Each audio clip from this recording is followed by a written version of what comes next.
अब हम आगे बढ़ते हैं। देश में डॉक्टरी की पढ़ाई के लिए होने वाली नीट प्रवेश परीक्षा गंभीर सवालों के घेरे में है। हजारों छात्रों के भविष्य से खिलवाड़ हो रहा है। इस बात के पुख्ता संकेत हैं कि नीट परीक्षा के पेपर लीक हुए। देश के अलग अलग हिस्सों में कई छात्र संगठन नीट यूजी 2024 परीक्षा में कथित गड़बड़ी और पेपर लीक के आरोप लगाते हुए प्रदर्शन कर रहे हैं।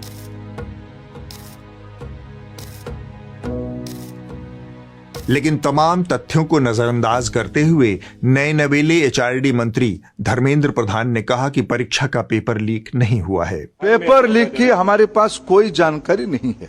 मैंने उस रीट पिटीशन को अनुध्यान कराया, कोई भी एक भी जगह पे प्रमाण नहीं है। एक एलिगेशन पेपर लीक हुआ है, कहाँ है प्रमाण हुआ है? एक दो चीजों की न्यूज आइटम पे अगर प्रमाण आधारित होता है तब कोर्ट उसको विचार करेगी, सरकार अपना पक्ष रखेगी। जबकि बिहार के पटना, पूर्णिया और गोपालगंज से एकदम अलग कहानी सामने आ रही है। कटिहार से 8, पूर्णिया से 4, वैशाली से 2, गोपालगंज और पटना से एक शख्स समेत कुल 14 लोगों को कथित तौर पर पंजीकृत उम्मीदवारों की जगह परीक्षा देते हुए गिरफ्तार किया गया। वहीं सॉल्वरों के खिलाफ अलग अलग एफआईआर दर्ज की गई हैं। मंत्री जी एफआईआर को मानने को तैयार नहीं हैं। पेपर लीक हुआ या नहीं, इसे हम फिलहाल किनारे रख देते हैं और जो तथ्य उपलब्ध हैं उनकी रोशनी में समझने की कोशिश करते हैं कि दरअसल हुआ क्या। किस तरह का मजाक उन 24 लाख छात्रों के साथ हुआ जो मेडिकल परीक्षा में बैठे थे। मोटी मोटा कुल 4 गड़बड़ियां इस बार नीट की परीक्षा में सामने आई हैं। पहली तो इम्पर्सोनेट करना, यानी असली छात्र के स्थान पर कोई और परीक्षा दे रहा था। दूसरा, पेपर पहले से लीक हो गया था, जैसा कि पटना में दिखा। तीसरा, परीक्षा सेंटर नकल करवा रहे थे, जैसा कि गुजरात के गोधरा में हुआ। और चौथा, परीक्षा शुरू होने में देरी हुई, जिसके कारण 1563 छात्रों को कृपांक यानी ग्रेस मार्क से पास किया गया। इसमें नेशनल टेस्टिंग एजेंसी ने पारदर्शिता नहीं रखी। हम मेडिकल कॉलेजों की स्थिति को जान लेते हैं। देश में एमबीबीएस की कुल करीब 1,10,000 सीटें हैं। इन्हें नीट परीक्षा के जरिए भरा जाता है। इस बार इन 1 लाख सीटों के लिए करीब 24 लाख छात्रों ने 5 मई को परीक्षा दी थी। औसतन एक सीट के लिए 24 छात्र किस्मत आजमा रहे थे। इन 1 लाख सीटों में करीब 55,000 सीटें सरकारी मेडिकल कॉलेजों में हैं, बाकी निजी मेडिकल कॉलेजों की सीटें हैं। ज्यादातर मेधावी छात्रों की कोशिश होती है कि अच्छी रैंक आ जाए ताकि सरकारी मेडिकल कॉलेज में प्रवेश मिल सके। सरकारी मेडिकल कॉलेज कई लिहाज से प्राइवेट मेडिकल कॉलेजों से बेहतर हैं। अव्वल तो इनकी फीस निजी कॉलेजों के मुकाबले बहुत कम होती है। दूसरी चीज, सरकारी कॉलेजों का इंफ्रास्ट्रक्चर बहुत बढ़िया होता है। लैब से लेकर फैकल्टी और आधुनिक मशीनों और तकनीकों की उपलब्धता आदि सरकारी कॉलेजों में बेहतर होती है। अब इस बार हुई नीट परीक्षा के रिजल्ट पर नजर डाल लेते हैं। इस साल नीट में 100% यानी 720 अंक लाने वाले छात्रों की संख्या 67 है। यह एकदम असाधारण और अविश्वसनीय नंबर है। नेशनल टेस्टिंग एजेंसी की तरफ से सफाई दी गई कि परीक्षा का पेपर आसान था। यह लचर तर्क है। जिन 67 छात्रों के 100% अंक आए हैं, उसमें से 44 छात्र ऐसे हैं जिन्हें ग्रेस मार्क मिला था। उन्हें अगर हटा दें तो 100% अंक लाने वाले छात्रों की संख्या 23 होती है। साल 2023 में 100% अंक लाने वाले छात्र सिर्फ 2 थे। साल 2022 में सिर्फ 1 छात्र यह कर पाया था और साल 2021 में सिर्फ 3 और 2020 में सिर्फ 2 छात्र 100% अंक ला पाए थे। यह पचनीय बात नहीं है कि अचानक से 67 छात्रों के 720 अंक आ जाएं। बात यह है कि इस वर्ष पेपर तुलनात्मक रूप से आसान था और पंजीकरण की संख्या में भारी वृद्धि हुई थी, जिस कारण टॉपर्स की संख्या बढ़ गई।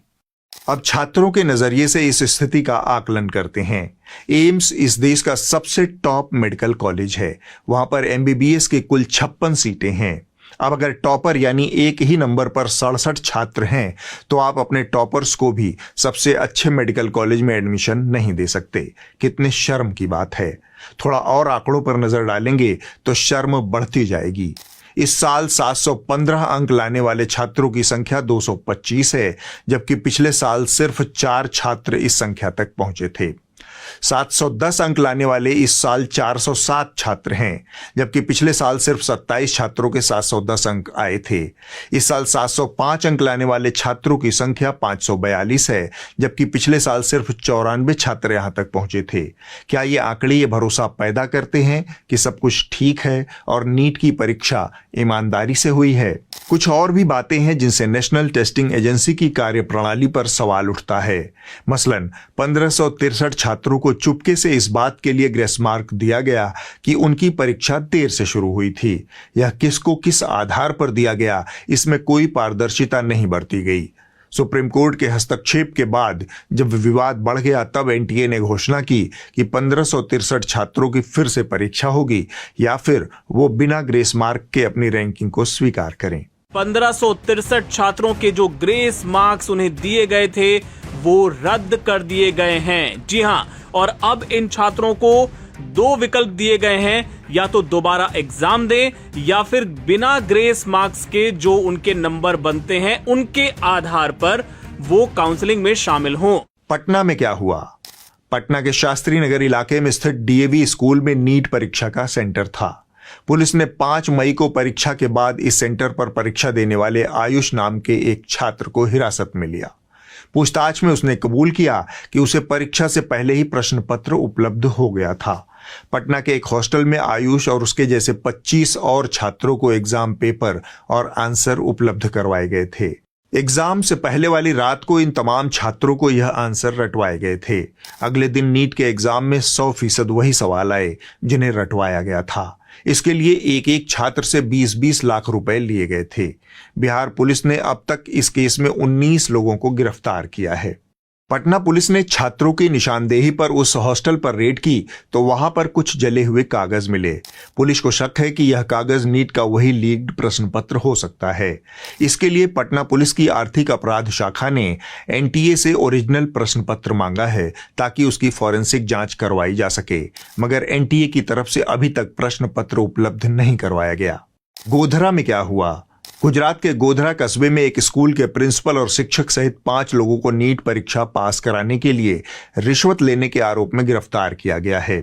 इन लोगों पर 27 अभ्यर्थियों से 10-10 लाख रुपए की रिश्वत लेने का आरोप है।